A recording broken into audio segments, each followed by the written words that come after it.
9 रूप में माँ भगवती की पूजा होती है। जो नवरात्रि ये चल रही हैं, ये 9 देवियों की पूजा है। ठीक है। प्रथमम शैलपुत्री, शैलपुत्री, शैलपुत्री मतलब पार्वती, शैलपुत्री मतलब शैल मतलब पर्वत, पर्वत मतलब हिमालय, हिमालय पुत्री प्रथमम, द्वितीयम ब्रह्मचारिणी। अभी मैंने ब्रह्मचर्य की बात करी ना, तो दूसरे नंबर पर ब्रह्मचारिणी माता है। वही शैलपुत्री जब ब्रह्मचर्य का पालन करती हैं तो वो ब्रह्मचारिणी हो जाती हैं। तृतीयम चंद्र घंटेति, चंद्रमा की तरह जब शीतलता उनके भीतर आई तो वही चंद्र घंटा बन गई, है ना। कूष्मांडा चतुर्थ माता कूष्मांडा, अंडाकार। जब लड़की से पत्नी बन जाती है और वो जब मां बनती है तो उसके गर्भ में एक बालक होता है, वो कूष्मांडा है। वही नारी देखिए 9 रूपों में विभक्त हो रही है। ये जब लड़की का जन्म होता है ना तो ये शैलपुत्री होती है। जब ये लड़की थोड़ी बड़ी होती है तो ये ब्रह्मचारिणी हो जाती है। जब ये थोड़ा जवान होती है तो चंद्रमा की तरह सुंदर हो जाती है चंद्रमा। और जब ये विवाह होता है, जब ये गर्भवती होती है तो अपने गर्भ में एक संसार को धारण करती है। ये संसार गर्भ से ही तो आया, आप और हम माँ के गर्भ से, तो ये कूष्मांडा। और स्कंध माता, जब बच्चा बाहर आता है तो माँ स्तनपान कराती है, वही स्कंध माता है ना। और षष्ठम कात्यायनी थी, कात्यायनी माँ जिसकी नीति नियम कैसी हो, जो अब बड़ी हो गई है, गृहस्थ चलाने वाली है, तो वो नीति से निपुण हो गई है कि किस तरह वो घर परिवार चलाए।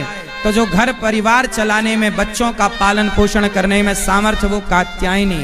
और कालरात्रि कहते हैं कि जो अपने बच्चों पर आने वाले संकट का भी काल बनकर खड़ी हो जाए, वो कालरात्रि है। बच्चों पर आने वाले संकट के लिए माँ क्या बन जाती है, काल की भी काल, बच्चों के लिए लड़ जाती है वो सबसे, कालरात्रि। और वही कालरात्रि जब बच्चों का लालन पालन करके बड़े कर देती है, अपने पांव पे खड़ा कर देती है, तो वही महागौरी हो जाती है। महागौरी बन करके वह समाज का पालन करने लग जाती है। महागौरी मतलब समाज में उसके बच्चे की, उस माँ की ख्याति बढ़ जाती है। और नवमम सिद्धिदात्री चा मतलब एक नारी है जो सब प्रकार की, कहते हैं ना, एक पुरुष के तरक्की में, पुरुष की सफलता में एक स्त्री का हाथ होता है। तो संसार की प्रत्येक स्त्री सिद्धिदात्री है, जो सारे पुरुषों को सिद्ध कर देती है। बिना स्त्री के पुरुष कैसे सिद्ध होगा। तो यही है नवदुर्गा, यही है नवरात्रि की महिमा। तो आप लोगों से बस मैं यही प्रार्थना करूं कि नारी का सम्मान करिएगा। नारी का सम्मान करना सीख गए तो सब सीख गए, और नहीं सीखे तो फिर कुछ नहीं सीखे।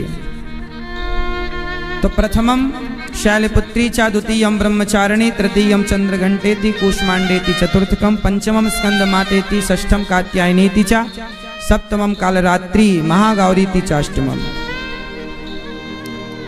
नवमम सिद्धिदात्री चा नवदुर्गाः प्रकीर्तिताः।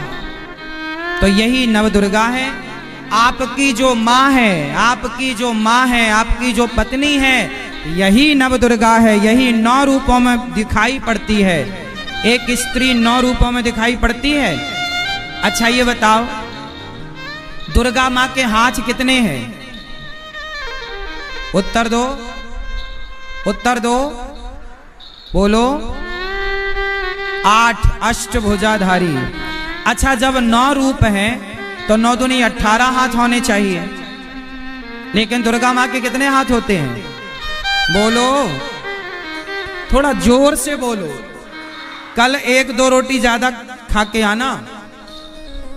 कितने हाथ? 8। क्यों? जब रूप 9 है तो हाथ 18 होने चाहिए। 9 दूनी 18। 8 हाथ क्यों? 8 हाथ इसलिए क्योंकि स्त्री के रूप कितने होते हैं? वैसे तो यदि हम एक स्त्री की जीवन शैली देखें तो 9 रूप इस तरह से नजर आए।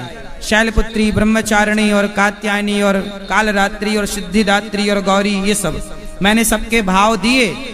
पर स्त्री के जो मुख्य रूप हैं वो 4 हैं। स्त्री के 4 रूप कौन कौन से हैं? पहला रूप है माता। बोलो बोलो माता। दूसरा रूप है बहन। तीसरा रूप है पत्नी और चौथा रूप है बेटी। 5वां कोई रूप है तो आप मुझे बताओ। है? स्त्री के 4 रूप होते हैं। वो माता होती है, बहन होती है, बेटी होती है और पत्नी होती है, और चारों रिश्तों को बखूबी निभाती है। इसलिए दुर्गा माँ के 8 हाथ हैं कि तुम्हें चाहे स्त्री माँ के रूप में मिले, पत्नी के रूप में, बहन या बेटी के रूप में, सदा नारी का सम्मान करना।